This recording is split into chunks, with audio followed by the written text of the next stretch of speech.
Welcome back, Luxurious Fleet. In today's news, we're going to talk about how Mazda has been thriving this year in a year of uncertainty at best. Of course, we'll hit all the other brands as well in regards to sales for 2020 so far, since October sales updates just came out. We're also going to talk about how a Korean battery supplier is growing ridiculously fast. And for 2021, the Yamaha MT-07 is getting redesigned.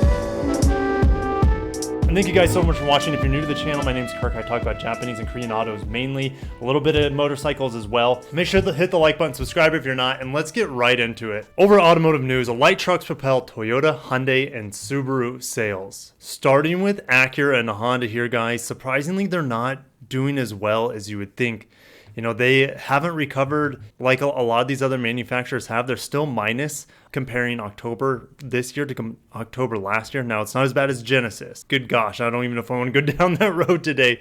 But if we look at Kia, just crushing it. Hyundai is really close to breaking even compared to last October. Mazda had a massive October at 16.5%. We'll touch more on Mazda in a little bit. And then you have Subaru also absolutely crushing it. I believe they had the best ever October. Lexus, holy cow, for a luxury brand to be up 15% compared to last October. That's very, very impressive. Toyota still plugging away, having a great October. And Volvo. Now, they're not selling a whole lot of units, but look, they're up 21% compared to last October. They're only down 2.3% on the year. If we look at Genesis, another very small luxury brand, they're down almost 27% on the year. And this October is not helping them at all, being down almost 50%. So Toyota also set a record for the month of October at 205,349 units. RAV4 sales increased to 40,717 units, almost a 9% increase from last October. Every single Lexus light truck also posted a sales gain, with volume rising 26% or more for three models: the UX, the NX, and surprisingly the GX. But remember, the GX did get some updates for 2020, and then they repackaged. They got the Premium Plus package now on the 2021 GX. So you can finally get the heated steering wheel, some new colors, etc. So finally, still can't get Apple CarPlay and Android Auto. Not going to go down that road today. But NX, even though it's aging, it's still continuing to sell well against the competition. And the UX is one of my favorite Lexuses current on the market. Just love the hybrid powertrain in it. And no mention of the RX. Its sales must not have been quite as drastic here. And Subaru setting October sales record with volume rising 11% to 61,411. Hyundai netted the second consecutive month of double-digit growth in retail deliveries. And Mazda volume rose 17% to 22,736, with light truck sales advancing 24%. And heading over to the Mazda newsroom, where they have more details on their ridiculous year so far. CX-5 saw the best October ever. Sales of the CX-9 saw its second best October. Sales of the MX-5 saw its best October since 2015. And certified pre-owned sales of over 6,000 vehicles October achieved its best October ever. Pumping up this graph here. Mazda 3 suffering. Even though the redesign looks good, it's a very good car overall, still suffering. Mazda 6 had a great October. Don't know why. Maybe they had great incentives on it. MX-5 is continuing to just break coronavirus. It doesn't make any sense. CX-3, well, that car's dead in America. I have a feeling they're going to discontinue it for next year, maybe the year after.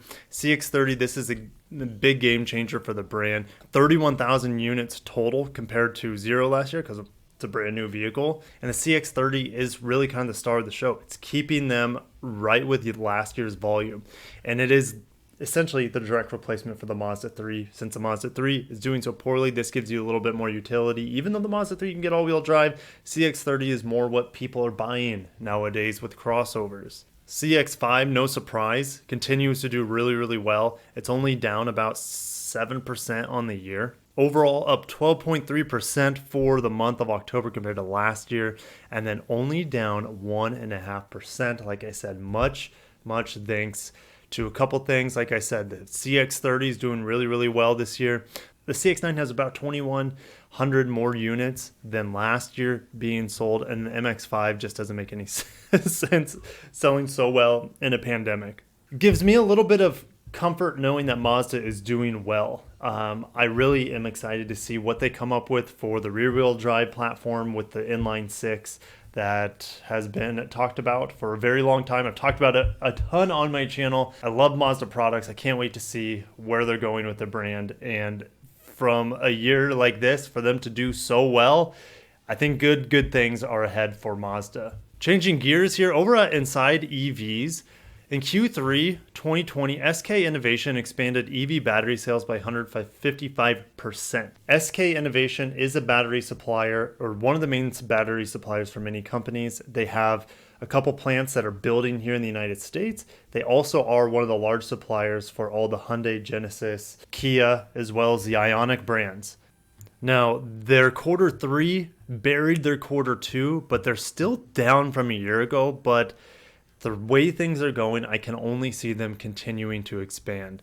So $7.4 billion is down 32% year over year. Profits are down only $25.6 million. They have an other category in their business and includes electric vehicle batteries and battery materials, but it seems to be still a small part of the company. Now, they've grown from 6.2% in Q2 to 7% in Q3, and it's still not yet profitable. But keep in mind, Hyundai, Kia, all the Korean manufacturers are going to be using SK in mass. They're not even coming close to the volume that's going to be 2-3 years from now. So it may not be profitable yet, but in time, it's going to be making them a ton of money. And they say the EV battery business is the fastest growing part of SKI. Revenues in Q3 increased 155% year over year to $428 million. With all the new plants listed in the slide below, we guess that it's just a matter of time to make profits. So very interestingly, a lot of batteries being made in China for the Chinese and Asian markets. A lot of batteries are going to be made from the United States for the Western Hemisphere markets, would be my guess, or at least largely North America. And then Hungary is going to be providing a lot of those batteries for Europe. Very interesting. And lastly, guys, you guys know, you're starting to learn that I really like motorcycles. And you guys probably know that I like Yamaha quite a bit as well.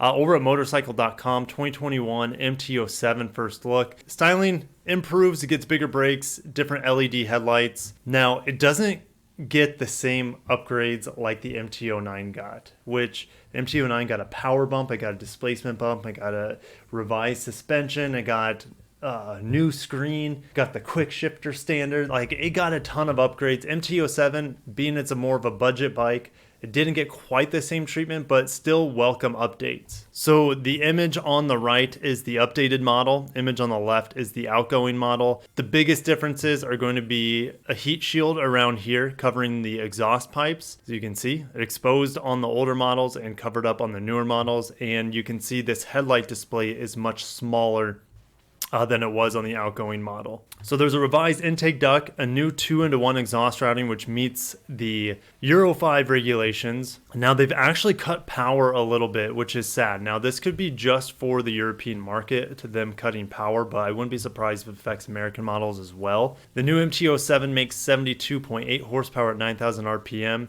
And 49.4 pound-feet of torque at 6,500. The outgoing model made 75 horsepower and 50 pound-feet of torque at the same engine speeds. So they're actually getting less power compared to last year. Hopefully that doesn't affect the American model, but for production scale costs, I could see them just one size fits all having the same model, which that's my gut feeling, but it would be nice. It'd be nice if we didn't get the nerfed 2021 model. Now, is anyone going to be able to notice that? No, but you could probably tell maybe quarter mile times. It might be off a couple tenths of a second or something. The braking power gets boosted with larger, almost 300 millimeter disc brakes, replacing the 282 millimeter ones. ABS is standard now, and the new MT-07 will arrive at dealers beginning in January. Will be available in the Storm Fluo, Team Blue, and Matte Raven Black for $76.99 MSRP. The automotive market is making a massive rally in the second half of 2020 this year. In April, the bottom fell out beneath of them and things were dire. Now, I don't think anyone was expecting a recovery like we're seeing right now, with a lot of companies having best ever months. Now, a part of that you could say is because inventory was so bad that there's a lot of pending orders, and once the inventory got in, they could sell those units that finally made that you essentially have people waiting in line for.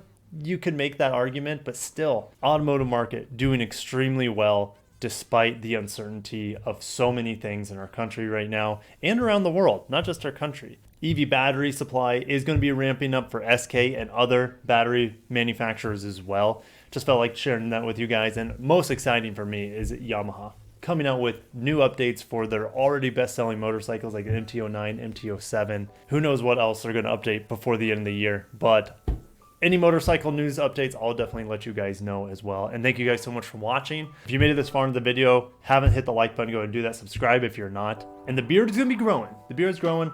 I am doing No Shave November. I don't think I've ever done No Shave November, so I'm going to try it out and get real scruffy for you guys. I'll see you guys in the comments as always. Have a wonderful day. Take care of yourselves. Peace out.